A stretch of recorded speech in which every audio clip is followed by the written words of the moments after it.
Hello students, आज हम time series का सेकेंड पार्ट करेंगे। इससे पहले की वीडियो मैंने यूट्यूब पे डाल दी है, ठीक है ना, तो प्लीज़ आप चेक कर लेना। तो इसमें हम एक क्वेश्चन सॉल्व करेंगे जो आपके एग्ज़ाम में आता है, प्लीज़ ध्यान देना आप। तो हमने लास्ट क्लास में क्या पढ़ा कि टाइम सीरीज़ क्या है, एक स्टैटिस्टिकल ऑब्जर्वेशन है जो क्रोनोलॉजिकल ऑर्डर में अरेंज्ड होती है और टाइम के अकॉर्डिंग जो चेंजेस आ रहे हैं, ठीक है, उन चेंजेस को फाइंड आउट करती है। ठीक है, in chronological order means time के अकॉर्डिंग जो चेंजेस आ रहे हैं उनको फाइंड आउट करती है, उनको ऑब्जर्व करती है। ठीक है ना। तो जो इस लीस्ट स्क्वायर मेथड कर रहे हैं हम, तो लीस्ट स्क्वायर मेथड में मैंने आपको बताया था कि कुछ चीज़ें हमें, कुछ इक्वेशंस हमें पता होनी चाहिए। फर्स्ट वन इज आपका आता है, सो लीस्ट स्क्वायर मेथड में आपको कुछ इक्वेशंस पता होनी चाहिए। First one is sigma Y equals to NA plus B sigma xy equals to A sigma x plus B sigma x square। Straight trend line equation क्या होती है? स्ट्रेट ट्रेंड लाइन जो होती है YC equals to A plus BX होती है। A is sigma y over n, B equals to sigma xy over sigma x square। अपने mind में सबसे पहली चीज़ तो आपको ये क्लियर होना चाहिए कि जो सिग्मा होता है, जहाँ जहाँ सिग्मा होगा वहाँ वहाँ मैंने न्यू कॉलम बनाना। दैट मीन्स कि if we have a given question, so we make a column, ठीक है ना। तो किस किस के बनाने होंगे? जिसके आगे सिग्मा होगा, ठीक है। अब यहाँ पे सबसे इम्पोर्टेंट चीज़ क्या है कि एक्स क्या होता है, वाई क्या होता है। तो x in the sense year को छोड़ के जो भी चीज़ आपको मिल देगी, दिया जाएगा क्वेश्चन में, वो आपका वाई होगा और एक्स आपको कैलकुलेट करना होगा, ठीक है। अब यहाँ पे जो क्वेश्चन की फॉर्म होती है वो टू टाइप्स की होती है।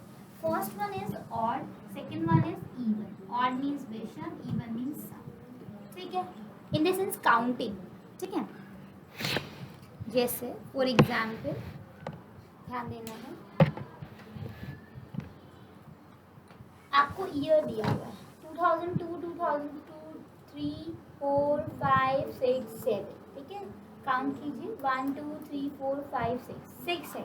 दैट मीन्स कि we have even type of question, ठीक है, आपके पास इवन टाइप ऑफ क्वेश्चन।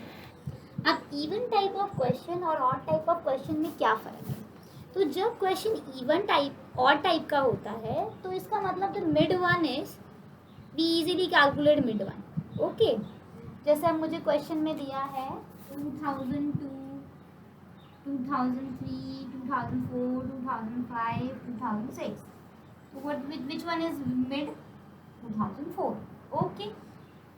अब बट अगर इवन में है तो इवन में आपको क्या करना होता है कि इसमें भी मिड चाहिए, तो आप क्या करते हो कि मिड तो आएगा ही नहीं, तो बीच के जो दो ईयर्स होते हैं उनका आप एवरेज यूज़ करते हो। 2004 प्लस 2005 अपॉन में 2, that is 2004.5 is your age, ठीक है। क्या होगा आपका? ये वैल्यू होगी जिसको आप यूज़ करके इसे कैलकुलेट करो, ठीक है। तो क्या बोला मैंने? 2004.5, ठीक है। तो अब मैंने x निकालना है, तो मैं क्या करूँगी? ईयर माइनस 2004.5, ओके ना। ईयर माइनस 2004.5, ठीक है। अगर ये ऑड होता तो सिंपली मैं बीच वाला मिड वाला लेके उसको ईयर में से माइनस कर, ठीक है।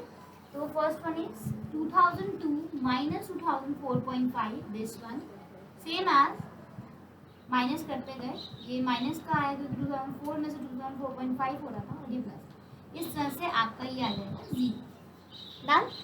अब यहाँ पे सबसे इम्पॉर्टेंट चीज़ ये होती है कि जब आप इवन कैलकुलेशन करते हो तो आपकी वैल्यूज़ जो होती हैं एक्स की, माइनस करके जो हम वैल्यू निकालते हैं वो हमारा एक्स होता है।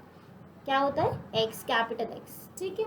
तो अब क्या होता है कि एक्स कभी भी पॉइंट में नहीं आता है, तो इसीलिए जो इवन केस होता है, इवन केस में तो पॉइंट में आएगा ही क्योंकि आपने एवरेज लिया है, तो इसलिए उसको पॉइंट में ना आए, that's why we multiply by 2। हम उसको क्या करते हैं? 2 से मल्टीप्लाई करते हैं, ठीक है। आप इसको 2 से मल्टीप्लाई करते हैं तो 2.5 मल्टीप्लाई टू दैट इज -5, -3, -1 इस तरह का आपका, तो ये आपका एक्चुअल में एक्स माना जाएगा। दैट मीन्स आप इसको यूज़ ना करके आप इसको यूज़ करोगे, ठीक है। क्यों किया पता चला ना? क्योंकि पॉइंट में था इसीलिए।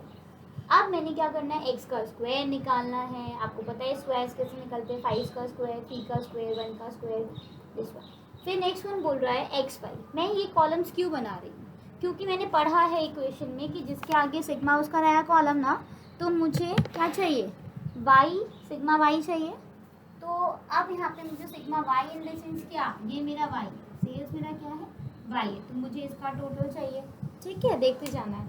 फिर N means number of terms, कितनी नंबर ऑफ टर्म्स है, 6 है। ठीक है, 1 2 3 4 5 6 हो गए ना। उसके बाद बी मैं कैलकुलेट करूँगी, ए भी मैं कैलकुलेट करूँगी इस फॉर्मूले से। और इस फॉर्मूले में ए निकालने के लिए मेरे पास वाई का टोटल ओवर एन होना चाहिए। बी निकालने के लिए सिग्मा एक्स वाई अपॉन में सिग्मा एक्स स्क्वायर होना चाहिए। इसका मतलब मुझे बी निकालने के लिए सिग्मा एक्स वाई चाहिए, तो एक्स वाई का कॉलम बना दो।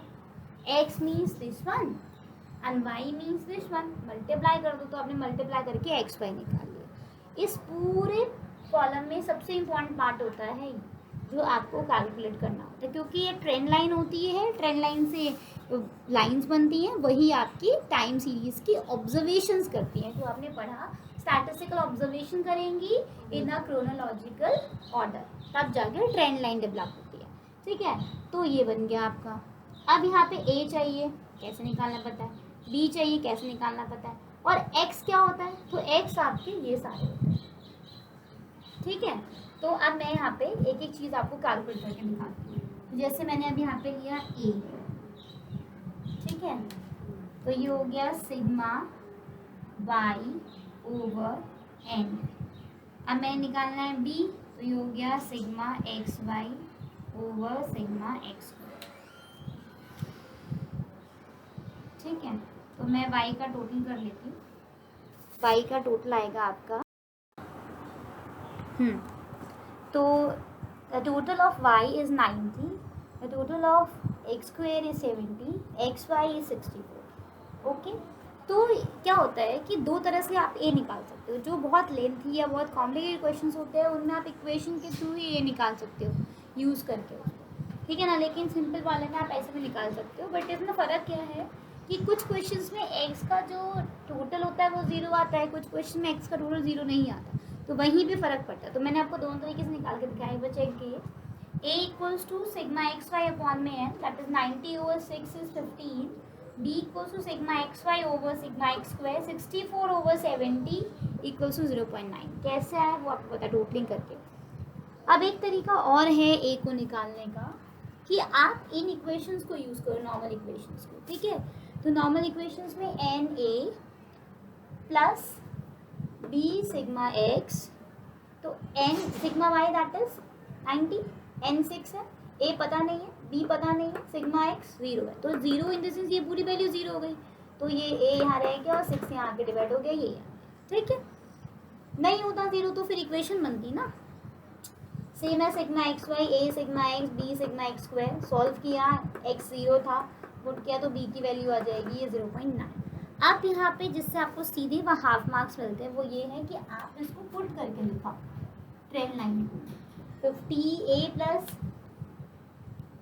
बी एक्स, तो a is 50, b is 0.9 and x is आपका टाइम। तो आपको यहाँ पर ये चीज़ लिखनी होगी जब आप लिखोगे एग्जाम में कि y c is equals to 15 plus 0.9 x, और according to the time, according to the variation, आपके ट्रेंड लाइन की जो इक्वेशंस होंगी वो चेंज होती जाएंगी। ठीक है, तो पहले हमारा एक्स क्या था 5, तो ये इक्वेशन रही 15 प्लस 0.9, बट एक्स क्या हो गया -5। सेम है, सबके साथ किया, सबकी वैल्यूज आ गई, टोटल नहीं करते इसका, इससे ग्राफ बनाते हैं। ठीक है ना, अगर मुझे जैसे मेरे को ग्राफ बनाना है तो अगर मैं ईयर ये लूँ और सेल्स ये लूँ, वाई ये लूँ, तो ये मेरी एक्चुअल लाइन बनेगी, और अगर मैंने ईयर ये लिया और आपकी बार ये पॉइंट्स लिए हैं तो वो मेरा फिर ट्रेंड लाइन बनेगा। ठीक है, ट्रेंड लाइन और ये एक्चुअल। ठीक, अब आता है कि इतना तो क्वेश्चन ये आपका एग्ज़ाम में आता है, बट कभी कभी एग्ज़ाम में आप ज़्यादा मार्क्स में क्वेश्चन आता है तो एक पॉइंट एक्स्ट्रा कर देता है। कहते हैं कि you also calculating, B point बना के you also calculating if the time period is in 2010, कि आप कैलकुलेट करके दिखाओगे टाइम पीरियड 2010 हो जाए तो क्या होगा, कुछ नहीं होगा, 2010 होगा तो अगर मुझे एक्स वेरिएशन निकालनी है तो मैं कैसे निकालूंगी, ईयर माइनस 2004.5, यही कह रहे थे ना हम, माइनस कर रहे थे ना यहाँ पर, वो भी कर देंगे। तो 2010 माइनस 2004.5, तो ये आ जाएगा 5.5।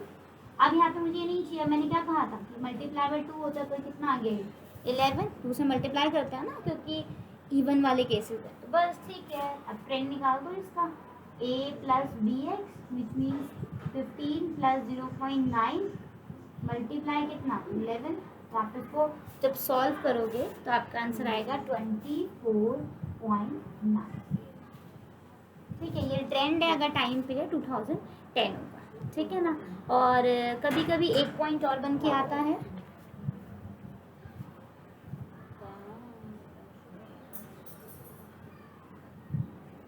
आपके क्वेश्चन बन गया ना, 3 पॉइंट्स बन गया ना, 9 से 12 नंबर का क्वेश्चन, ठीक है ना। फर्स्ट पॉइंट में आपसे ये पूछ लिया पूरा सॉल्व करके, सेकेंड पॉइंट में आपसे 2010 का निकालने के लिए पूछते हैं, एंड थर्ड पॉइंट इज कि कहता है आप मुझे बताओ कि कितना एनुअल इंक्रीज हुआ है, एनुअल इंक्रीज या डिक्रीज आप मुझे बताओ कितना हुआ है। आपने पढ़ा ना सेकुलर में क्या होता है कि चेंजेस देखते हैं, अप एंड डाउन देखते हैं, तो अप एंड डाउन हुआ कितना है। तो इस अप एंड डाउन के लिए हम कोफिशिएंट यूज करते हैं, ठीक है ना। तो coefficient that is B X, ठीक है ना। तो जो भी आपका बी होता है वो आपका एनुअल इंक्रीज और डिक्रीज शो करता है। तो बी कितना है आपका 0.9, ठीक है। अब यहाँ पे 0.9 है, और आपको सबसे इम्पोर्टेंट चीज़ ये देखनी है कि जो सेल्स है आपकी वो किस में है, 1000 में है या आपका क्या बोलते हैं 1000 में है, 100 में है, किस में है। तो मेरा क्वेश्चन जो था वो 1000 में था, 000। तो क्या करना है लास्ट में, अगर एनुअल इंक्रीज डिक्रीज पूछा है तो 0.9 दैट मीन जो बी होगा उसको उस यूनिट से मल्टीप्लाई करना है। तो कितना है ये 1000 है ना, तो मेरा आ गया ये 900, ठीक है 900 आ गया, क्लियर ना, 900 आ जाएगा ना, क्योंकि 9000 हो जाएगा तो पॉइंट एक के बाद है तो 900 आ जाएगा। तो ये आपके 3 स्टेप्स में क्वेश्चन थे। क्वेश्चन आपका 9 नंबर, 8 नंबर, 12 नंबर हिसाब से पूछ सकते हैं, ठीक है। तो दोनों वीडियोस आप देख लेना, जिससे आपको पूरा कंसेप्ट क्लियर हो जाए। And if you have any doubt then message.